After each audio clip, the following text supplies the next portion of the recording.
Day 114 from the book of Jude. In Jude 9, we find one of the most mysterious verses in the New Testament. But Michael the Archangel, when he disputed with the devil and argued about the body of Moses, did not dare pronounce against him a railing judgment, but said, "The Lord rebuke you."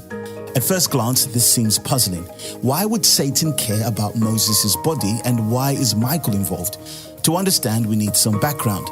Deuteronomy 34 tells us that Moses died in Moab and that God himself buried him in an unknown place.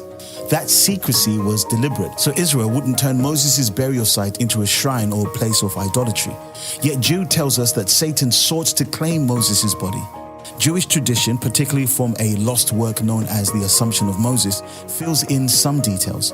In that tradition, Michael was assigned to guard Moses' body, but Satan accused Moses of being unworthy because of his past sin, namely killing the Egyptian in Exodus 2. Jude draws on this tradition not to elevate the story itself, but to make a theological point.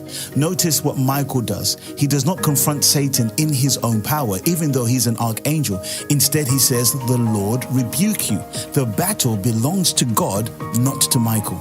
So why does Jude bring this up? In the verses around it, Jude is warning against false teachers, arrogant people who reject authority and slander celestial beings.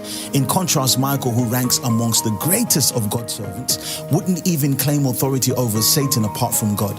Jude is teaching us humility, dependence on the Lord, and respect for God's power. So, 3 practical applications. Number 1, fight battles on your knees. When tempted to fight in your own strength, whether against sin, fear, or spiritual opposition, remember that your authority comes from the Lord. Lean into prayer, calling on His name.